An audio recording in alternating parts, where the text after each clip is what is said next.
പ്രവാസ ലോകത്തെ വാർത്തകൾ. ഇന്ത്യക്കാർക്കായി ഓൺലൈൻ വിസ സംവിധാനം ആരംഭിച്ച് ചൈന. വിസ ലഭിക്കുന്നതിനുള്ള കാലാവധി ഇതുവഴി കുറയ്ക്കാനാകും. ചൈനീസ് വിസയ്ക്ക് അപേക്ഷിക്കുന്ന ഇന്ത്യക്കാർക്ക് ഓൺലൈൻ വിസ ആപ്ലിക്കേഷൻ സംവിധാനം ആരംഭിച്ചു. വിസ ലഭിക്കുന്നതിനുള്ള കാലതാമസം ഒഴിവാക്കുന്നതിനാണ് ചൈന പുതിയ സംവിധാനം അവതരിപ്പിക്കുന്നത്. ഡിസംബർ 20 മുതൽ പുതിയ സംവിധാനം നിലവിൽ വന്നു. പുതിയ സംവിധാനത്തിലൂടെ വിസ ലഭിക്കുന്നതിനുള്ള കാലാവധി കുറയ്ക്കാൻ കഴിയുമെന്നാണ് പ്രതീക്ഷിക്കുന്നത്. അപേക്ഷകർ ഓൺലൈനായി ചൈനീസ് വിസയ്ക്ക് അപേക്ഷ സമർപ്പിക്കണം. അപേക്ഷ സമർപ്പിക്കുമ്പോൾ രേഖകളും ഓൺലൈനായി നൽകണം.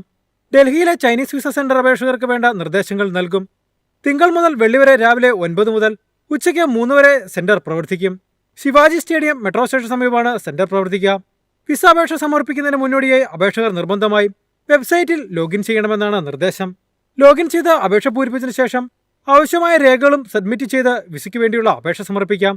ഇതിനുശേഷം വിസ അപേക്ഷയുടെ ഓൺലൈൻ റിവ്യൂ പൂർത്തിയായാൽ കൺഫർമേഷൻ ഇമെയിൽ വരും. ഇതിനുശേഷം പാസ്പോർട്ട് വിസ അപ്ലിക്കേഷൻ സെന്ററിൽ സമർപ്പിക്കണം. News desk MyFin TV.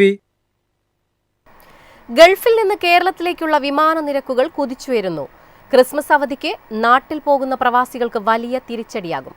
അവധിക്കാലത്ത് വിമാന നിരക്ക് കുതിച്ചുയരുന്നത് സർവ്വസാധാരണമായിരിക്കുകയാണ്.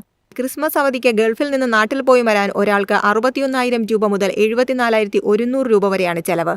4 പേരുടെ കുടുംബമാണ് യാത്ര ചെയ്യുന്നതെങ്കിൽ പോയി വരാൻ 2.5 ലക്ഷം മുതൽ 3 ലക്ഷം രൂപ വരെ ചെലവ് വരും. ഏറ്റവും ചെലവ് കുറഞ്ഞ ബഡ്ജറ്റ് എയർലൈനുകളുടെ നിരക്കാണിത്. എമിറേറ്റ്സ് പോലെ വിദേശ കമ്പനികളുടെ വിമാനത്തിൽ നിരക്ക് ഇതിലും വർദ്ധിക്കും. കേരളത്തിലേക്കു മാത്രമല്ല മറ്റു സംസ്ഥാനങ്ങളിലേക്കുള്ള ടിക്കറ്റ് നിരക്കുകളും വർദ്ധിച്ചു. അതേസമയം ദുബായിൽ നിന്ന് കെയ്റോ, ഇസ്താംബുൾ, മാലെ തുടങ്ങിയ സ്ഥലങ്ങളിലേക്ക് 1,200 മുതൽ 1,300 ദിർഹത്തിന് പോയി വരാം. മലയാളികൾ ഉൾപ്പെടെ ഗൾഫ് രാജ്യങ്ങളിൽ നിന്ന് ധാരാളം പേർ ക്രിസ്മസിന് നാട്ടിലേക്ക് പോകാൻ തയ്യാറെടുക്കുകയാണ്. ഇവർക്ക് ടിക്കറ്റ് നിരക്ക് വർധന വലിയ തിരിച്ചടിയായി മാറി. News desk MyFin TV. സന്ദർശകർക്കും താമസക്കാർക്കുമുള്ള ആരോഗ്യ ഇൻഷുറൻസ് ഫീസ് വർദ്ധിപ്പിച്ച് കുവൈറ്റ്. ഡിസംബർ 23 മുതൽ പുതുക്കിയ നിരക്ക് പ്രാബല്യത്തിൽ വരും. കുവൈറ്റിൽ സന്ദർശകർക്കും താമസക്കാർക്കുമുള്ള ആരോഗ്യ ഇൻഷുറൻസ് ഫീസ് വർദ്ധിപ്പിച്ചു. കുടുംബ വിസക്കാർക്കും വർക്ക് പെർമിറ്റിനും 50 ദിനാറിൽ നിന്ന് 100 ദിനാറായി വർദ്ധിപ്പിച്ചു. താമസത്തിനുള്ള 8 തരം എൻട്രി വിസകൾക്ക് 5 ദിനാറും കാർഷിക തൊഴിലാളികൾ, മത്സ്യത്തൊഴിലാളികൾ, ഇടയന്മാർ എന്നിവർക്ക് 10 ദിനാറുമായി ഫീസ് കൂട്ടി.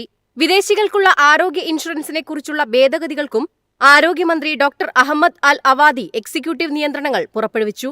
റെസിഡൻസി അല്ലെങ്കിൽ വിസിറ്റ് വിസകൾക്ക് ആരോഗ്യ ഇൻഷുറൻസ് നിർബന്ധമാക്കുന്നതായി ആരോഗ്യമന്ത്രി അറിയിച്ചു.